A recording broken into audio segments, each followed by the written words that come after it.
Nosso tema hoje é um tema bem legal, né? É um tema importantíssimo porque a gente vai tratar sobre massa magra. Obrigada, Tereza. A gente vai tratar sobre a massa magra. Muita gente tem um certo preconceito, especialmente mulheres, né? Homens não. Mas muitas mulheres têm preconceito em relação a esse tema, ganho de massa magra. E eu vou mostrar para vocês por que é importante esse tema, não só para a estética, mas também, principalmente para a nossa saúde. E como você pode fazer isso treinando em casa, certo? Então, acompanha comigo aí, vamos embora. Eu vou dividir esse tema em duas partes, certo? Vamos primeiro falar sobre o ganho da massa magra. Depois eu falo sobre a parte do treinar em casa, certo? A primeira coisa que a gente precisa entender é que o nosso corpo, o nosso peso corporal, nós podemos dividir entre massa magra e massa gorda, certo? Então, nosso peso total a gente pode dividir em massa magra e massa gorda. Massa gorda é a nossa gordura, certo? Isso a gente já sabe. A massa magra é todo o resto. Tecnicamente, massa magra é todo o resto, tirando a gordura. Então, vai incluir aí o peso do osso, dos órgãos, dos ligamentos, do líquido do nosso corpo. Só que aqui a gente está falando em ganho de massa magra, porque muita gente associa massa magra ao músculo. De fato, a gente não quer ganhar massa magra aumentando a quantidade de água ou aumentando o peso dos ossos. A gente está falando de músculo, principalmente. Então, quando a gente fala de massa magra, aqui entenda como músculo, certo?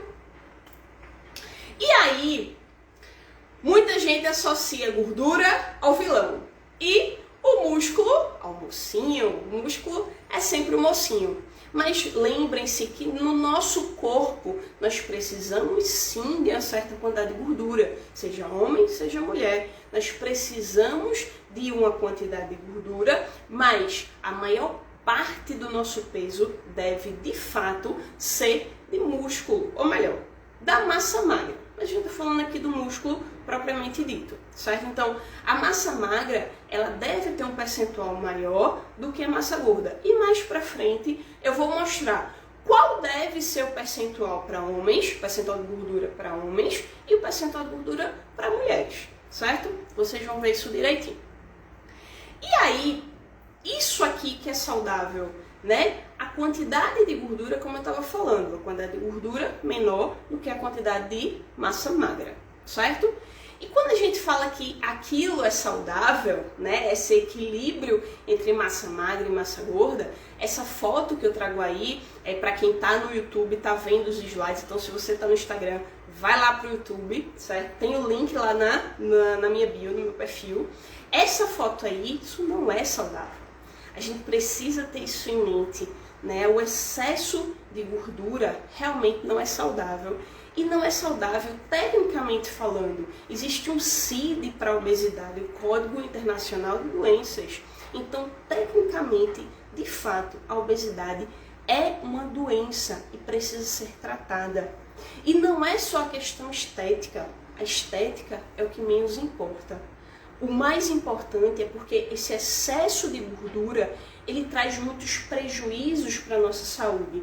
E isso é o ponto principal de tudo que eu trago aqui, certo? É o mais importante para a gente analisar aqui.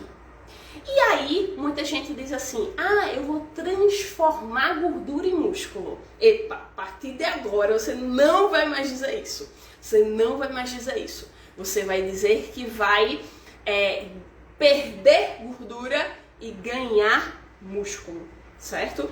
Não é possível transformar uma coisa na outra, e sim perder gordura e ganhar músculo, tá? Algumas pessoas até priorizam, não, eu vou agora perder gordura e depois eu vou ganhar músculo. Precisa ser assim, certo? O seu corpo ele é muito inteligente, então você pode ter estratégias, que eu vou falar mais pro final, estratégias para você atingir o seu objetivo, certo?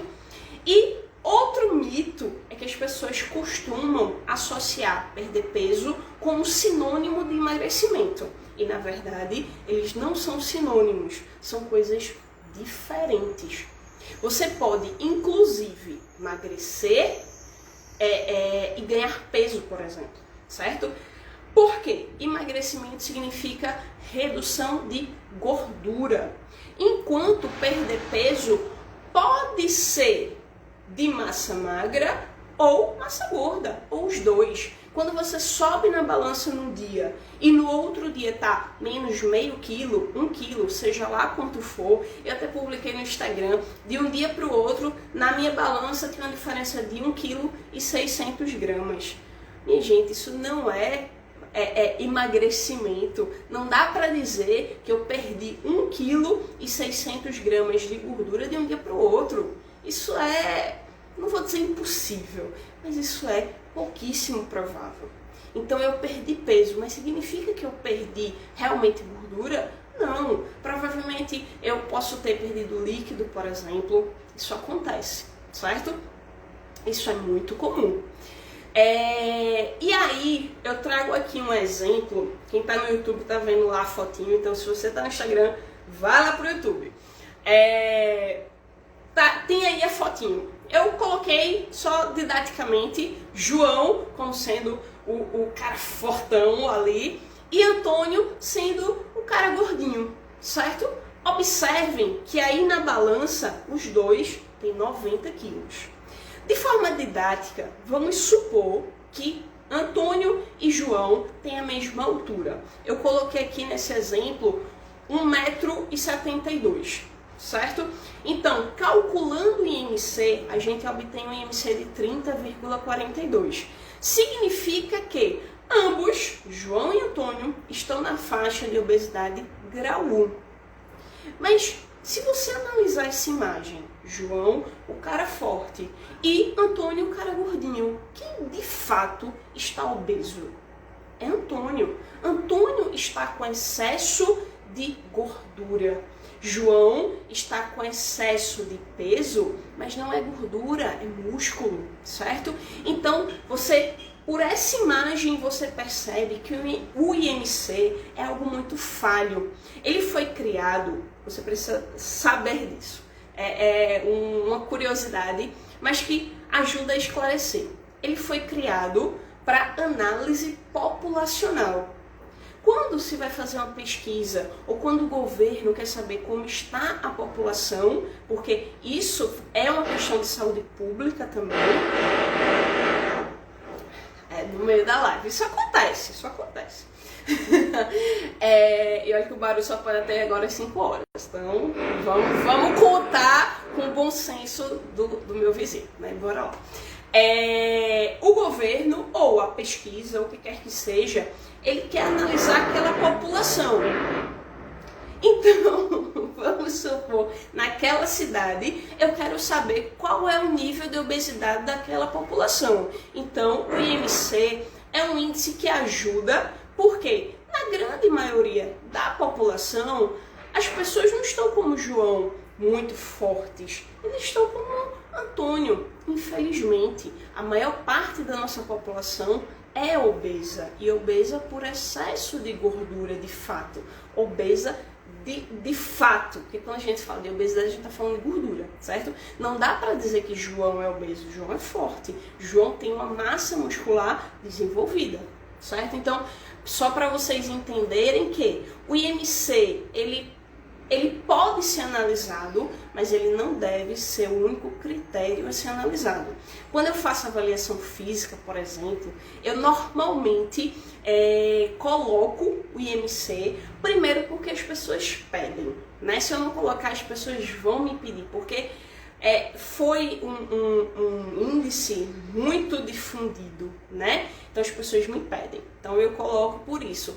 Mas também porque ajuda a analisar em um quadro geral. Então, quando eu faço uma avaliação física, obviamente eu não vou analisar apenas pelo IMC. Eu vou analisar pelo IMC, pelo percentual de gordura, por uma série de outros índices que vão ajudar nesse cenário geral, tá? Só para você ter isso em mente. Então, você observa que o peso importa pouco. O peso que está ali na balança, ele não é o mais importante. O mais importante é o emagrecimento de forma saudável e um emagrecimento duradouro.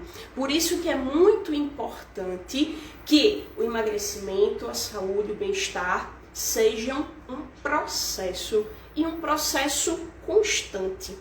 Não adianta você querer ficar forte de hoje para amanhã. Não adianta você querer perder 10 quilos, 20 quilos de hoje para amanhã, de hoje para a próxima semana. Isso não é saudável. Se você fizer algo extremo, você consegue. Mas será que isso é realmente saudável? Isso é que eu quero também trazer para vocês. O ideal é que esse ganho de saúde, esse ganho de bem-estar, esse ganho de qualidade de vida seja um processo constante, certo?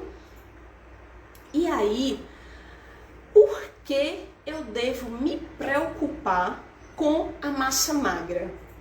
Será que é por causa dessa figurinha aí que eu tô mostrando? Não, claro que não.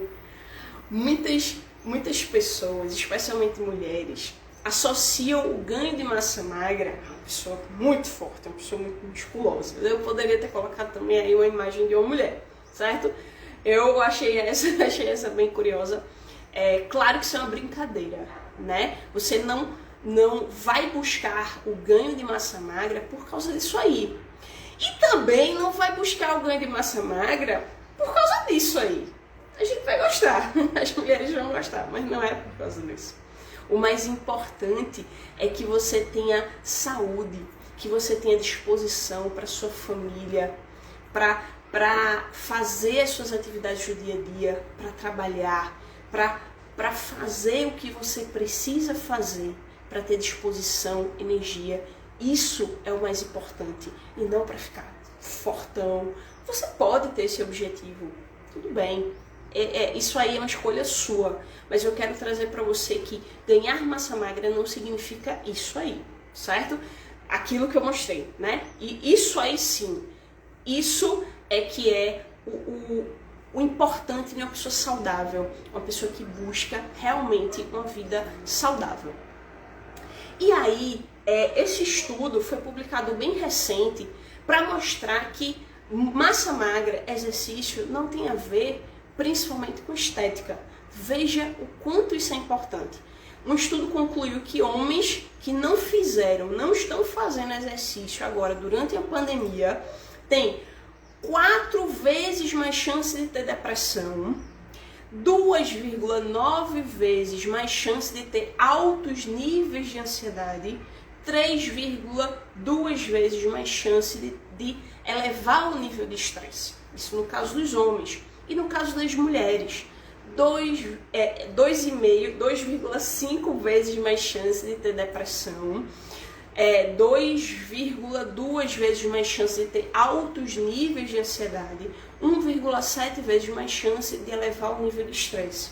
Só pelo fato da pessoa não estar fazendo exercício. Claro que, quando a gente fala em exercício, a gente fala da questão hormonal, né, dos hormônios do bem-estar, né, dos hormônios que trazem tranquilidade, alegria e tudo mais, endorfina. Mas a gente também está falando dessa questão da saúde da massa magra e da gordura, certo? Então, está tudo envolvido aí nessa questão da massa magra.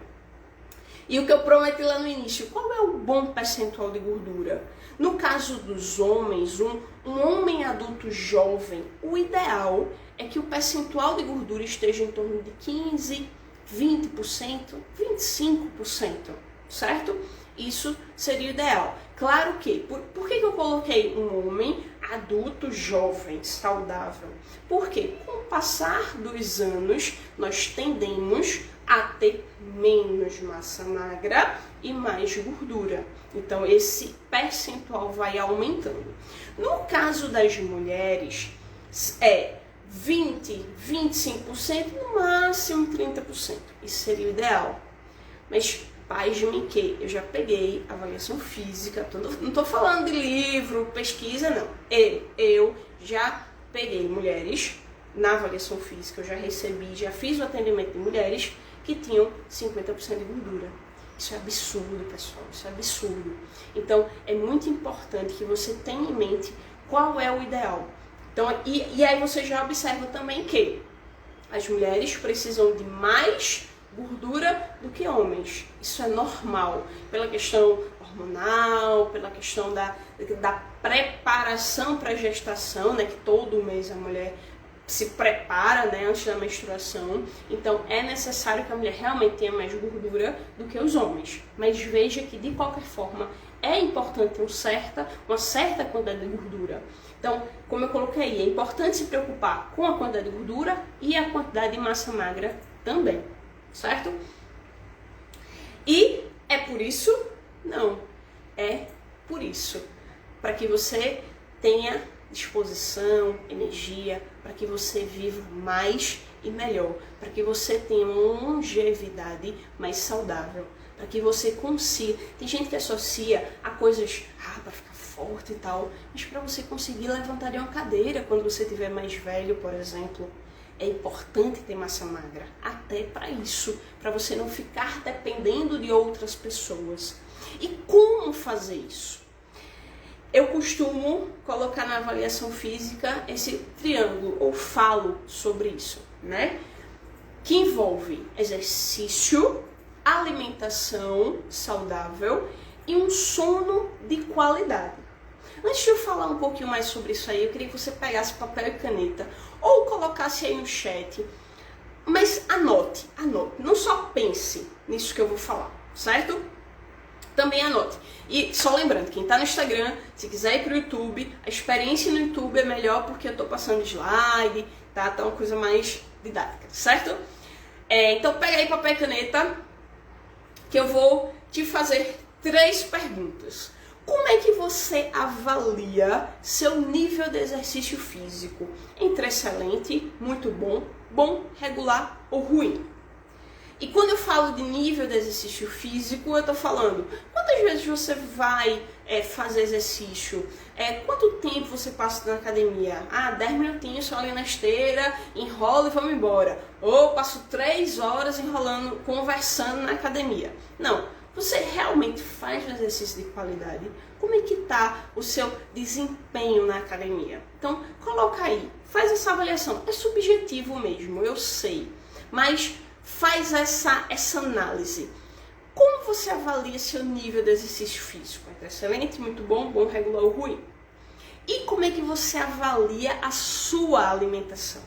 Também entre excelente, muito bom, bom, regular ou ruim? E quando eu falo de avaliar a alimentação, eu estou falando da quantidade, da qualidade dessa alimentação. Quantas refeições você está fazendo por dia? Você fica pulando refeições, passa muito tempo sem comer nada, ou come o tempo todo? Como é que está sendo a sua alimentação?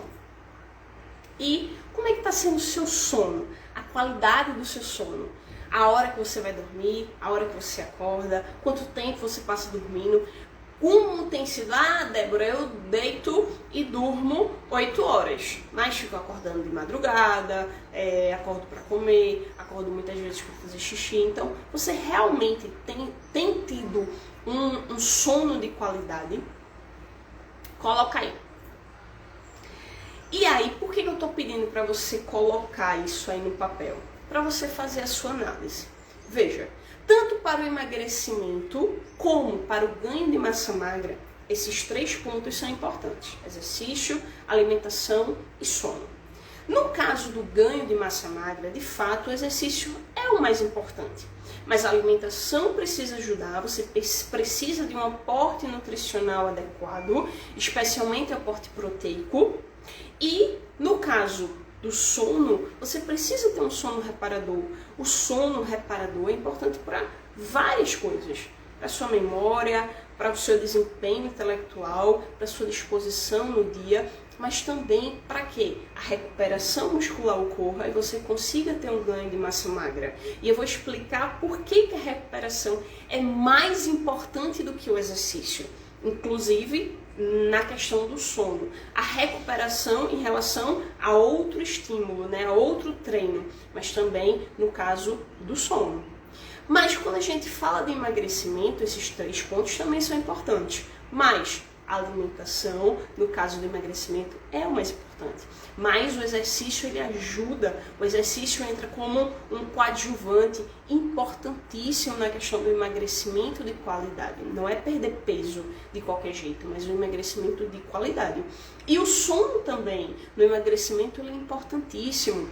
E aí, nos 2 casos, durante o sono, né, nos 2 casos que eu digo, no ganho de massa magra e no emagrecimento, durante o sono, são liberados hormônios que são importantes nos 2 casos.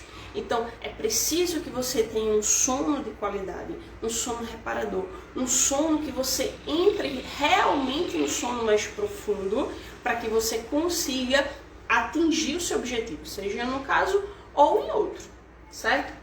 E aí, eu vou explicar esse gráficozinho e só reforçando, quem está no Instagram, vai lá para o YouTube, principalmente agora, porque esse gráfico é bem interessante para você entender por que na academia tem fichinha A e fichinha B, ou até às vezes C. Por que eu não faço o mesmo treino todo dia, professora?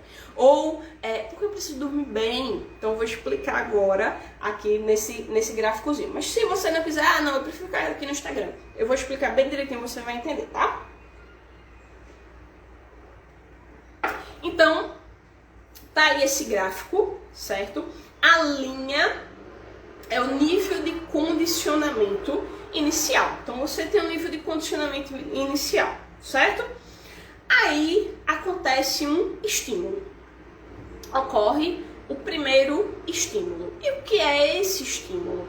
É o treino, seja lá qual treino for. Seja na academia, seja correndo, seja um treinamento funcional, seja em casa. Independente de que estímulo for esse. Tá aí o estímulo, certo? Então, ocorre a fadiga após o treino, durante e após o treino. Então, seu nível de condicionamento ele desce, chega no ponto mínimo e seu corpo começa a se recuperar até chegar ao seu nível de condicionamento inicial. Então, seu corpo recuperou, estou agora como eu estava antes do estímulo. Só que o nosso corpo, ele é maravilhoso. Ele não volta apenas para o nível que nós estávamos, senão nosso nível de condicionamento ele sempre iria permanecer o mesmo.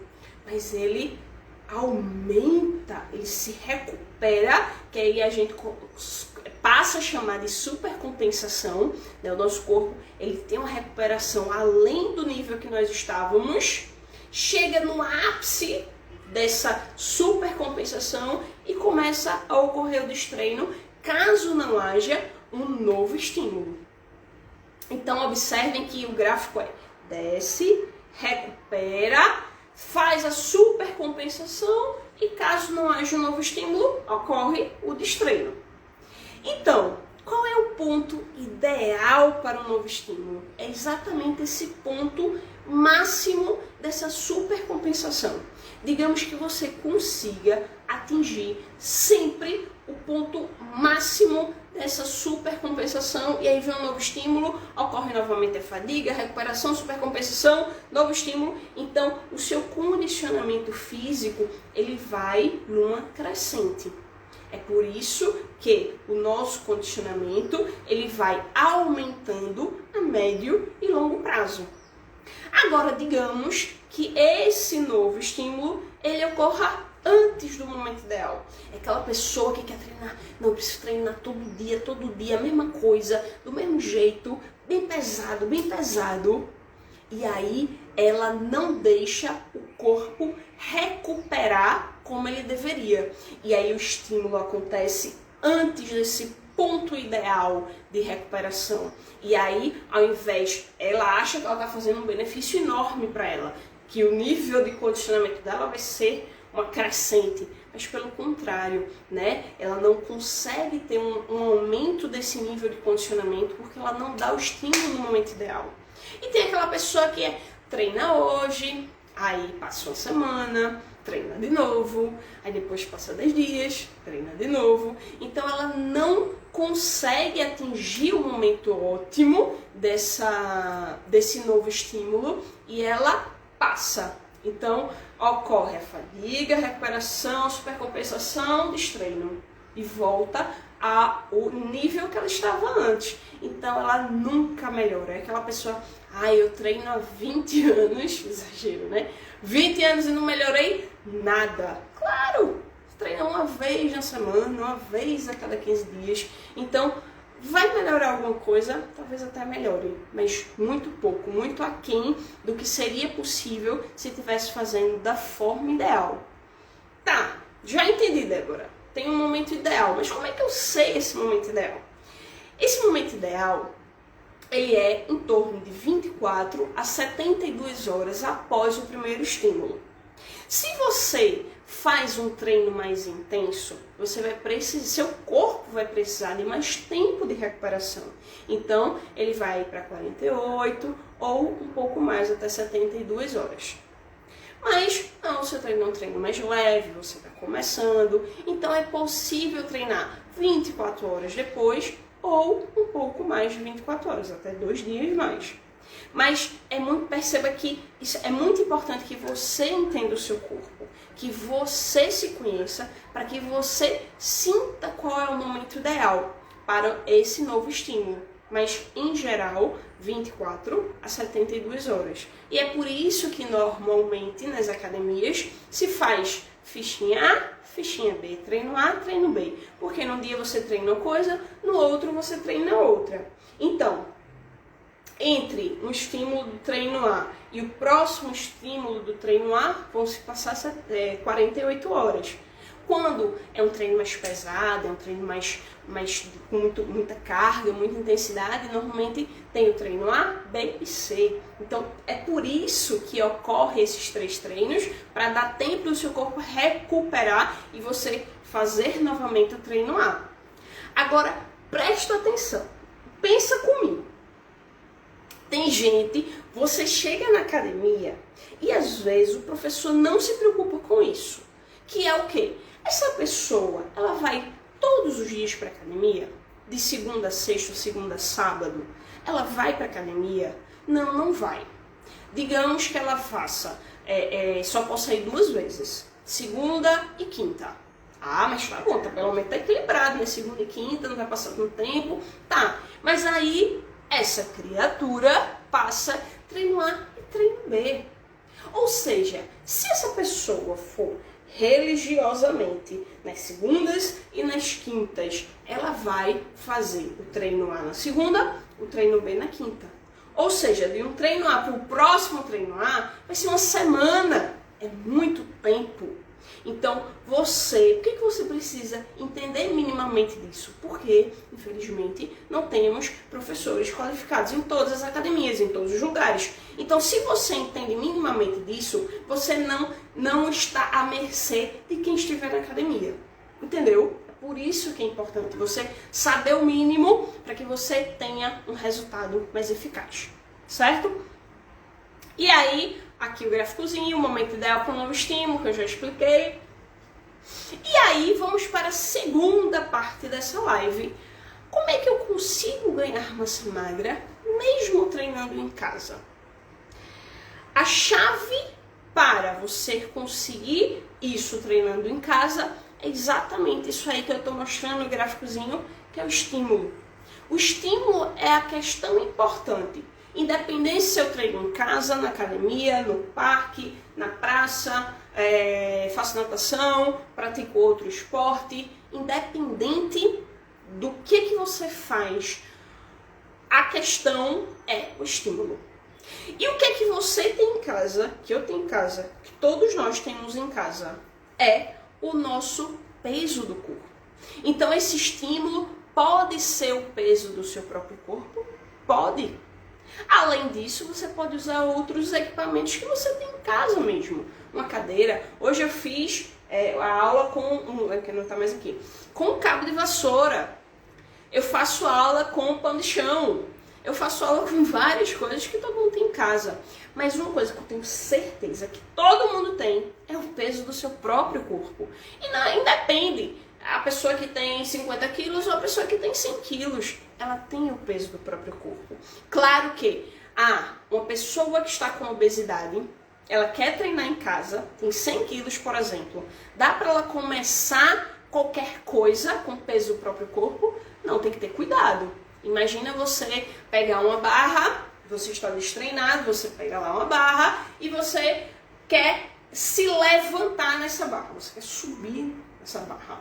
Se você tem 100 quilos e você não está treinado, você está sedentário, é claro que isso vai ser um estímulo muito forte, um estímulo muito intenso, então você tem que ter esse tipo de cuidado, tá? Mas é possível? Claro que é. E exige também um pouco de técnica, que você pode pesquisar, ou você pode contar com um professor, com um personal, ou mesmo uma pessoa que prescreva o seu treino, faça uma consultoria. Isso é possível, certo? Inclusive estou voltando a fazer consultoria, mas depois a gente fala sobre isso. Aqui um exemplo da flexão de braço, marinheiro, o clássico marinheiro. Quem está vendo aí pelo YouTube, está vendo que tem aí uma mulher na posição de marinheiro, só que está com os joelhos apoiados no chão, certo? Pensa comigo. Pensa comigo. Deixa eu ver aqui. Você que está aí comigo, quase não se escuta, olha só. Vou tentar falar mais alto, tá?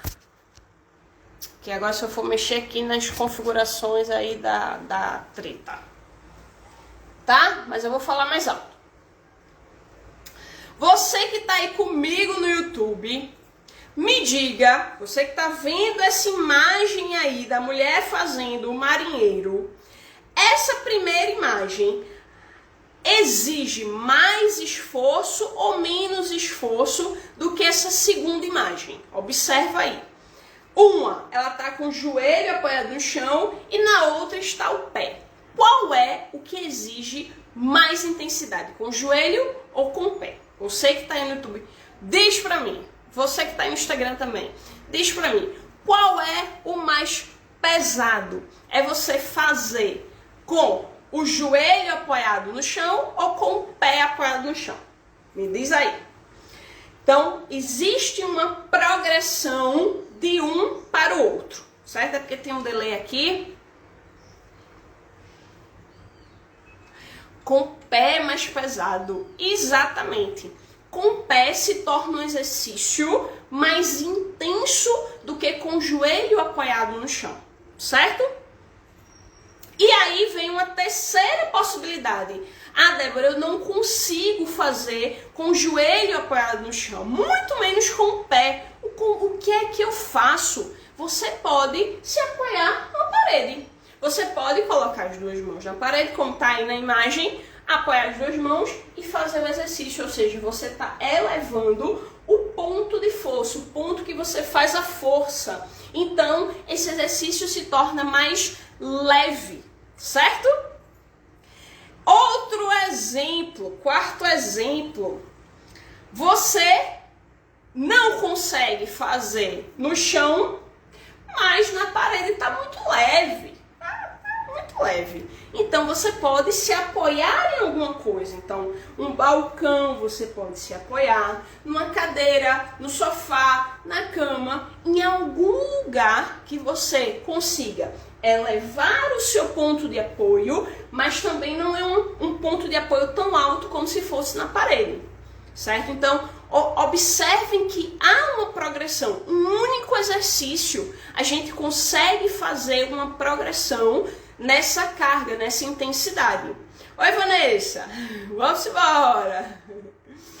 E aí, outra possibilidade é, ao invés de você afastar mais as mãos, porque assim pega mais o músculo peitoral, você aproximar mais, porque aí pega mais tríceps e se torna um exercício mais cansativo. Você pode segurar aqui, no caso, né, a mão na linha do ombro, ou até fechar mais, que alguns chamam de marinheiro triângulo, por exemplo, certo?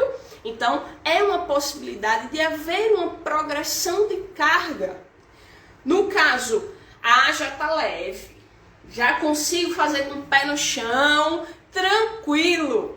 Então, você pode fazer o quê? Ir invertendo. Observe que se o ponto em que você faz força está mais alto, fica mais leve. Então, se você faz o inverso, como nessa figurinha aí, que o rapaz está com os pés no banco, você torna o exercício mais intenso. Precisa ser algum banco? Não, pode ser algo mais leve, mais baixo. Por exemplo, um batentezinho, uma escada. Você começa a tornar esse exercício ainda mais intenso. E com uma mão só, também torna o exercício bem mais intenso. E pasmem, existem várias outras formas de progredir um exercício super simples, que muita gente faz, muita gente conhece, mas que às vezes não entende essa diferença de carga que pode existir com um simples exercício, certo? E aí, eu quero que vocês pensem em duas premissas que nós vamos sair daqui hoje. Duas coisas que vocês, tenho certeza que entenderam, se vocês assistiram tudo, vocês entenderam duas coisas importantes. A primeira coisa, que é preciso ganhar massa magra. Você precisa da massa magra. Você precisa se preocupar com isso, porque isso é uma questão não só de estética, não só para carregar uma sacola, mas também é uma questão de saúde, é uma questão de longevidade saudável. E a segunda premissa é que não tem desculpas, não tem desculpas. Você pode, você consegue fazer, seja em casa, seja no parque, seja na praça, seja onde for. Você pode fazer um exercício de qualidade. Basta você saber o que fazer. Débora, eu não sei o que fazer, eu não tenho a mínima noção do que fazer. Você pode conversar com o professor, você pode ir para um grupo, né, um grupo de funcional, por exemplo, se você não quer ir para academia. Vivemos agora um momento ímpar na nossa história, né? Muitas pessoas, eu estou com saudade da academia, mas eu não tenho coragem de ir para academia. Débora, eu não tenho coragem de ir para academia. Então, você tem condições de fazer de outras formas. Então, ou você pode contratar um professor para ser seu personal, ou você pode ir para um grupo que aí se torna mais barato, ou ainda mais barato, uma consultoria online. Eu até estou voltando a fazer consultoria online. Algumas pessoas me pediram e eu atendi, eu já fiz, né? Deixei porque realmente demanda muito, né? Eu não só prescrevo o treino, mas eu mando o treino, mando ou imagens ou vídeos, para que a pessoa entenda bem o que fazer e eu acompanho, certo? Então, não é uma consultoria que você simplesmente recebe o seu treino, você é acompanhado. Eu vou ficar no seu pé. Então, isso ajuda também muitas pessoas, porque ela consegue treinar onde ela quiser com segurança. E foi bem interessante que eu tinha uma aluna que ela ia para uma academia e ela não estava conseguindo entender como era o exercício. Eu já tinha mandado foto, já tinha mandado vídeo, ela não estava conseguindo entender. Pediu ao professor, não estava entendendo. Aí eu fui na academia e fiz o exercício, expliquei bem direitinho. Ela fez: Débora, tu me explicou melhor do que o professor que estava do meu lado. Então, é uma questão de saber como fazer, certo? Então, se você tem o peso do próprio corpo, que aí todo mundo tem, se você sabe como fazer, se você tem um pouco de técnica, se você já treinou na academia, se você tem pessoas que já treinam há tantos anos que conseguem fazer em qualquer lugar, né? Se você pesquisa no YouTube, tem milhares de exercícios. Ou se você contrata uma consultoria online, ou um personal, ou vai para um grupo, mas não tem desculpas. Isso é o mais importante, que eu preciso que você entenda. Então, se você quiser até, faz o print agora e bota lá no Instagram, não tem desculpas. Comece, você pode fazer. Agora, é claro que eu botei essa mensagem aí, porque é claro que na academia você tem mais recursos, você tem mais máquinas, você tem mais pesos, né? Mas treinar em casa, no parque, na praça, não te impede de fazer um ótimo treino. e ter ótimos resultados e ter principalmente uma excelente saúde, basta você querer. Então, não tem desculpas, chega de desculpas, certo? Comece porque você pode. E aí, se você tá vendo pelo YouTube, segue lá no Instagram, bota se inscrever aí no YouTube, tá? E tem alguma dúvida? Pergunte agora. Ou, eu ia dizer cale-se para sempre. Não, mas não cale-se para sempre. Você pode me mandar pelo direct. Oi, gente, tô vendo aqui várias mensagens que eu não tinha visto. Que legal, pessoal. Ah, valeu. Certo? Não vi nenhuma dúvida. Então, se você tem alguma dúvida, depois bota aí nos comentários, me manda pelo direct que eu vou responder. Certo? Algo mais? Não? Então, a gente vai ficando por aqui e a gente se vê na próxima live. Tchau!